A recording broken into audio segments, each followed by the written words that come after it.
But it's having the confidence to stick your head above the parapet and going, not quite sure where this is going to go, but I know I've got to do something. And that's where I think, where I was talking about standards before, people will step back, whereas we will always step forwards, regardless of the situation. Hi, my name's Mark. I am a senior project manager at Certs IT Service Solutions. My last role in the Army was the Army Welfare Service Branch Sergeant Major. Hi there, my name's Craig. I'm a project manager for Certs IT Service Solutions. My last job and role in the Army was a Regimental Sergeant Major for 299 Signal Squadron, Special Communications. We've got a box in front of us and it's got 10 questions each. Me and Mark are going to read out 5 questions each and one of us will answer those questions. We're going to start first. We'll do rock, paper, scissors. Yeah, let's do that. Ready? Because that makes it fair. 1, 3, ready?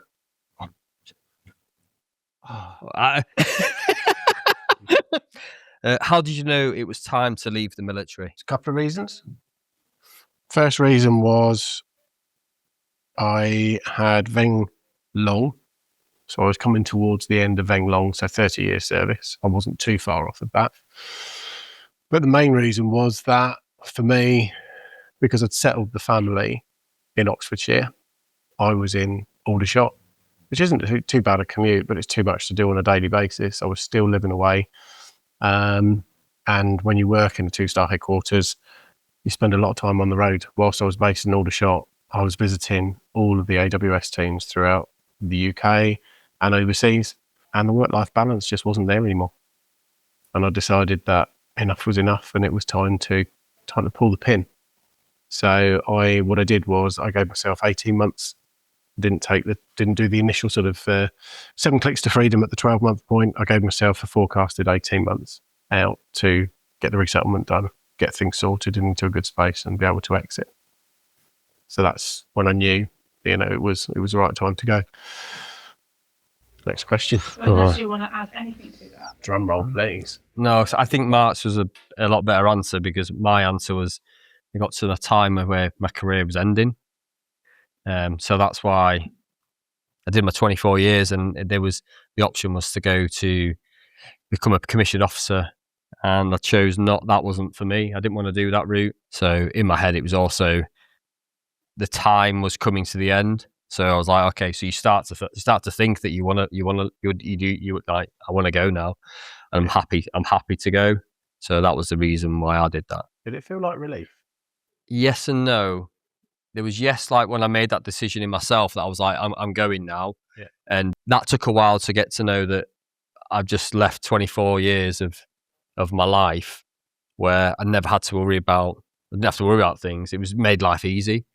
And then that point came, I was like, okay, the realization then kicked in to say, right, what's next? And how do you achieve those things? A bit like yourself, where you decided that you put your family. So I moved my family back to Harrogate. But then I stayed in my role, and I did my last about 15 months where I went backwards and forwards. Yeah. But then I had my resettlement in that time as well. So I wasn't away as much as I would have been. But yeah, it was definitely a decision when you knew the time was coming to the end. Yeah. But yeah, it was good. So Mark, if you could rename your unit based on its personality, what would you call it? So I spent 20 years in specialist welfare, okay? Welfare has such a weird connotation to it, and it's a bit of a dirty word, and it's not a place where lots of people want to go unless they have to.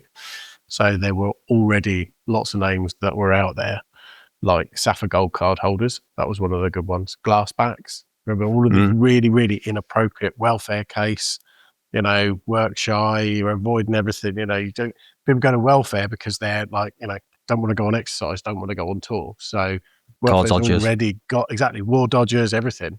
For 20 years, they kept saying, maybe we need to call ourselves something else that doesn't include the word welfare. And the Navy were always changing their name, and no one could ever keep up with what they were. So, I mean, answers on a postcard. If anyone's got any ideas of what, the Army Welfare Service could be called, let me know, because we couldn't come up with another name. I'll pick another one. Did anyone actually like cleaning their kit, or was that just an act? I think there are a handful of people that do like cleaning their kit. And even myself as the Regimental Sergeant Major didn't really like to do it. But I did like to look smart when I was on parade. So there was that. I didn't see any pleasure in spending hours bulling boots, ironing uniforms, getting kit together. But then there was a different side where when I used to go on exercise, I used to enjoy getting my kit ready to go on exercise, which is a bit mad. I quite liked being in the field, so that was a bit of a difference. Cleaning your kit after exercise, not so much fun. But No. prep to go on exercise, that was a different story, wasn't it? Yeah. Did you, as the RSM, have a Sam Brown board in your office? No. I used to get someone else to do it for me. No way. Seriously. Even the welfare bloke did his own Sam Brown. Yeah. My welfare officer did it for me. A bloke called Captain Andy O'Neill. Yeah, top bloke. Yeah, I mean, to be fair, I say I did my Sam Brown the first time I put it on. It just exploded on me. But I did do it. What was the most outrageous nickname someone had in your unit? And how did they earn it? I don't know. I've got one, but I can't say it.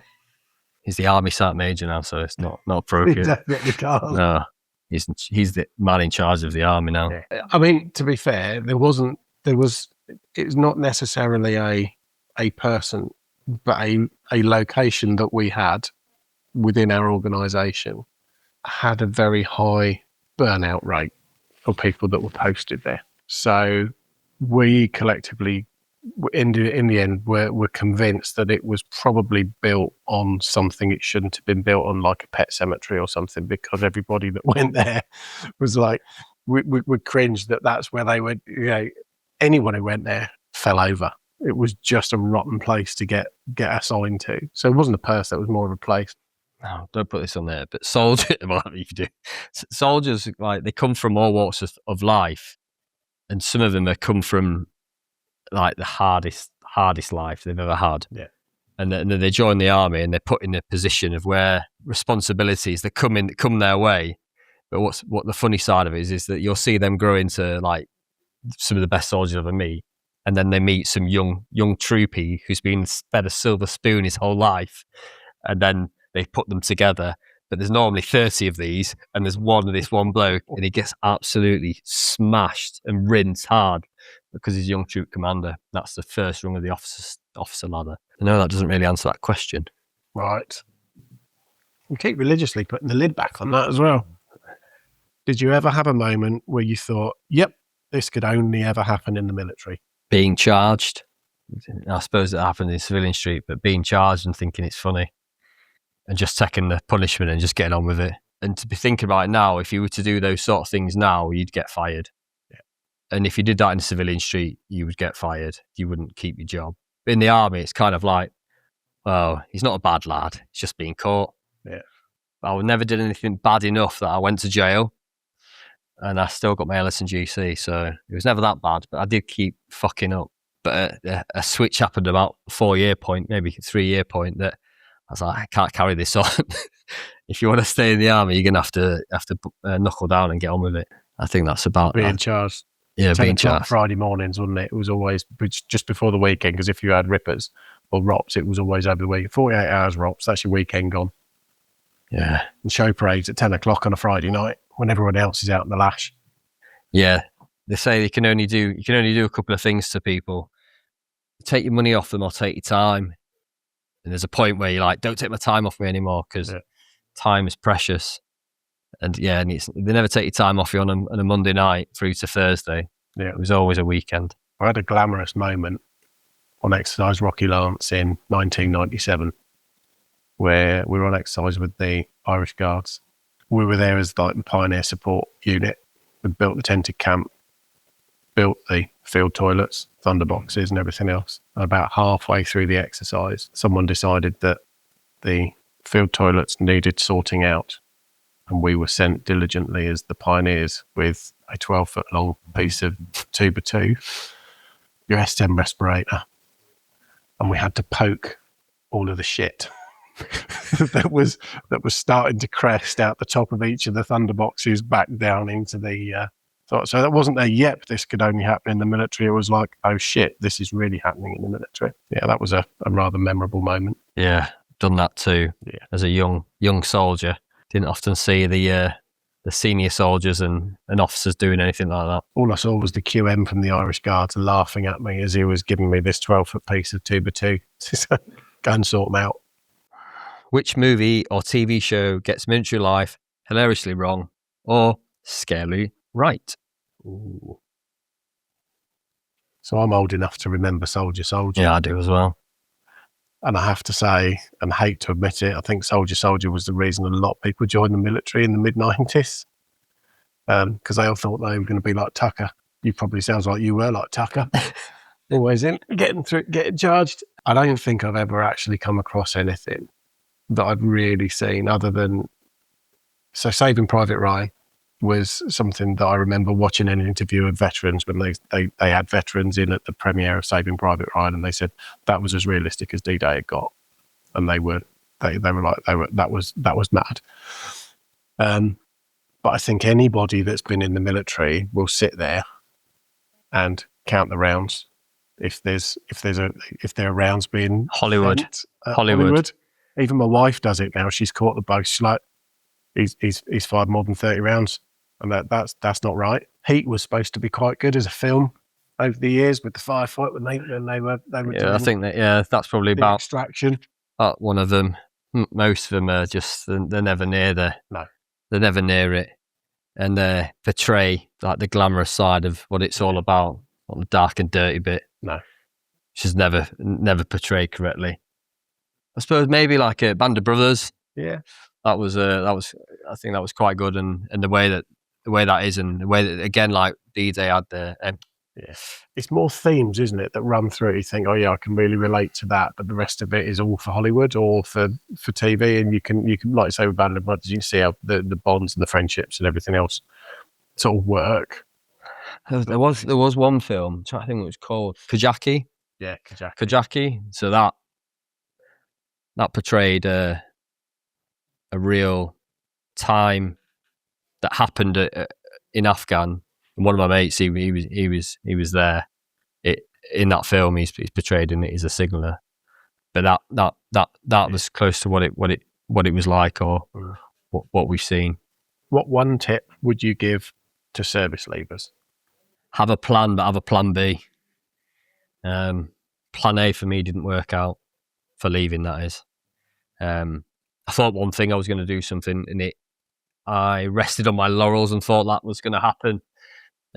It didn't, but because I thought that was going to happen, I wasted pretty much 7 months of my time left in the military, and it happened in the end of July. I left the army in August, so that got pulled in July. So the job's not there anymore, and that absolutely threw me. I went to a bit of a flat spin to see where I would go and what I was going to do next. So once you've got a plan, just have a look and see what other options there are. That's what I'd say. Just have something in your back pocket, which is something that we've always looked at in our lives, but as we always know, doesn't survive. First contact. What was your biggest challenge when you first entered your first civilian job? Standards. Not my standards. Their standards. Not being the same as mine. That's been one of the hardest things. When you're so used to working, so we have values and standards, and you don't realise, every year you go through it and you do your annual training, and it's like you do all the sea drills and everything else, and going out on deployment, working alongside civil servants, and I'd worked alongside civil servants before, and the standards just not being where I thought it needed to be. And that's not me being world according to me, or I've got very high standards. It's like, Christ, you actually come to work and get paid for what you don't do. And it's really that's been one of the biggest shocks. With soldiers, you expect, you get into a routine of, well, this is the plan, this is what we're doing, we all muck in and we all do it, and we get to the end of it, and there are people that don't buy into the plan, and they don't necessarily want to get to that.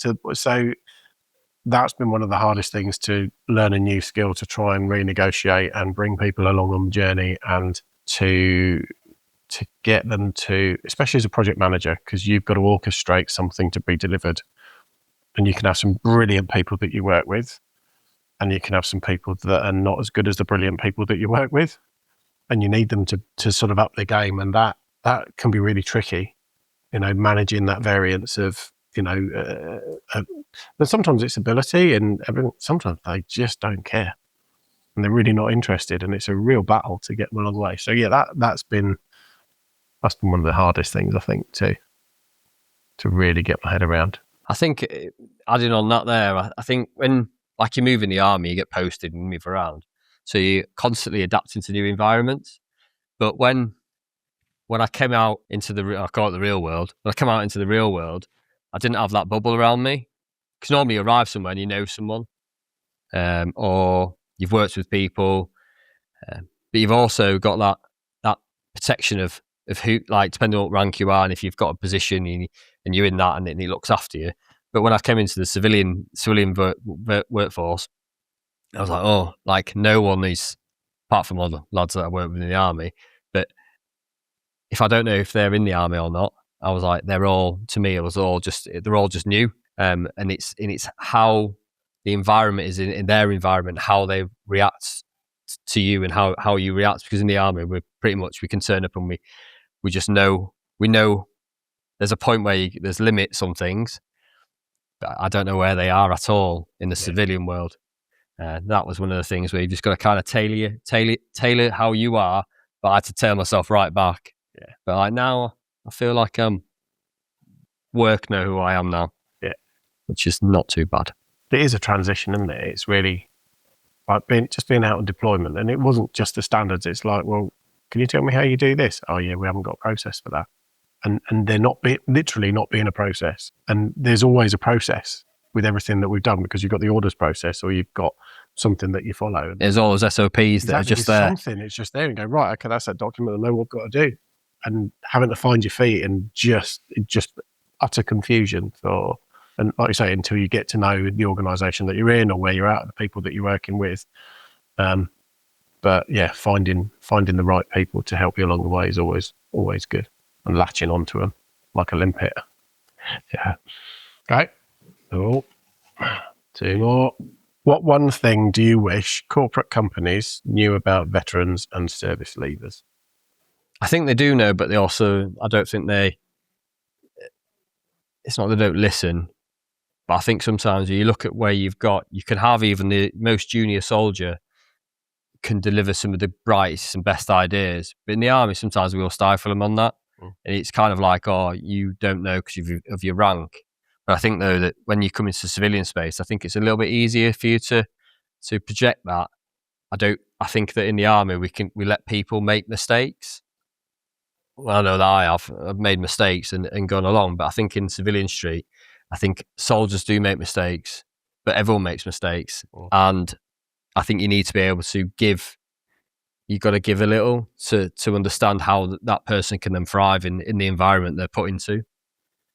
I don't know if that quite answers the question. Or it's about being safe to fail, isn't it? That's what we're always taught. This is a safe space to learn. I suppose though, because we learn when we go on exercise and we're doing that, but we push ourselves to the limits on that. So when you are in the position when you go away to do your job, you've been tested to the most that they can push you to. So hopefully you can adapt and survive and operate in environments that aren't the best. Mm-hmm. I suppose it's trying to transition that into civilian life is slightly but I think different. It's weird, isn't it? Because I think we're really lucky that the company that we have ended up working for within certs proactively went seeking out veterans, right? Because it was part of a company strategy, which then becomes part of the culture. So they were actively looking for us to harness the skills and the attributes and a lot of the leadership stuff that we have from the military, and then enable us to replicate that in new environments and be able to drive the business forward. And I think by us having the bench being established, we're really, really lucky. So I don't think at this point I've come across a negative connotation of companies looking at veterans in that way. It's all been positive. And even when I was out in the public sector, that was a positive thing. And I guess that's where the standards thing came from, because I was calling out behaviours that were not acceptable, but felt, I was sort of harnessing still my Sergeant Major stuff, that's wrong, and calling it out. So I think what you will find is with veterans is that if we see an injustice, or if we see something that's wrong because of the values and standards and because of the way that we look at the world, don't be surprised that if we call it out and accept that there is a reason that we call it out. But then that is also quite difficult and a little anxiety provoking, because if by calling something out in a, let's say, toxic space or an unsafe space, that then puts your employment at risk. So then do you then compromise, how you are as a person? But I think if you believe in what you're saying and you believe it, you just carry then on, I think you just carry on and you stay true to the cause of what you believe. It doesn't matter where we sit in the food chain, because none of us have come out into, we're sort of in the middle space. We talk regularly about, so glad I'm not the badge anymore, because I don't have to worry about the CO and managing the troops and the troops' expectations and everything else, because you haven't got to worry about that. It's you can go and be a little bit grey, which is quite nice. Yeah, I always say, we said it earlier about being the grown up in the room. Yeah. Sometimes now I don't have to be that grown up. I can kind of sit back and go, that's someone else's problem now. Yeah. I do quite like that. Yeah, especially you're looking at me when you're saying that. It's like, you look around in the room in the meeting and go, right, looking for the adult to make the decision, and you realise you are the adult. It's tricky. Yeah, definitely. So, yeah. What skill from the military has been your most valuable in your civilian life? Skill from the military. I would say that I think it's my confidence into be able to just to go into different places and then be able to speak to people. Yeah. And I suppose that's something in the military that has definitely been brought out. I mean, I didn't like standing up and talking in front of people. Sometimes still don't like it now. And even as the RSM, I wouldn't sometimes be confident in what I had to go say to my troops, to say a direction of something that was going to happen, but being confident in how you're going to deliver that. But it's also, I've had a couple of knocks in confidence since I've come into the civilian space, which took time to get back. And I think if I was in the military environment, I think I'd have just carried on as like it wouldn't have mattered to me. Yeah. But for some reason, it did hit me out in this space. But yeah, that confidence to be able to go into rooms and be able to talk to people and just try to see how to go forward and solve problems, or look at how we can help, or where we can bring in support to help solve a problem. Yeah, I'd agree. Confidence is definitely one of the, and again, it comes from being the badge, being in the spotlight is on you all of the time, and when you're in that position and in that appointment, the pressure that comes with it, you don't become immune to it. You always carry it, and some of us you carry it really hard, but it's also really lonely in place to be. But you are used to having that pressure put on you, aren't you? To make the decision, and to the critical decision, regardless of what it is. So that, I would agree, confidence, but problem solving. We've come up with this new project management methodology.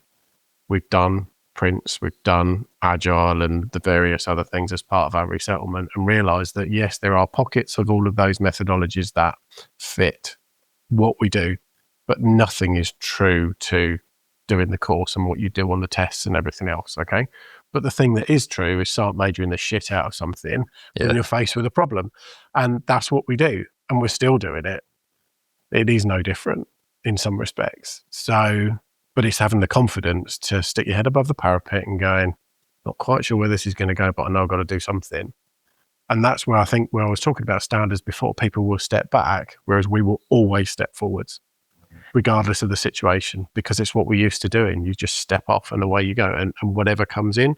And we talk about trying to, when we've been working on projects together, likening situations to a section attack or a firefight or something. Are we going to go straight full on? Are we going to go left flanking? Are we going to go right flanking? Or are we going to do a tactical, withdrawal? Yeah, I've always gone back to trying to relate it to military, especially when it's been like me and you worked on the last project for the last 7 months.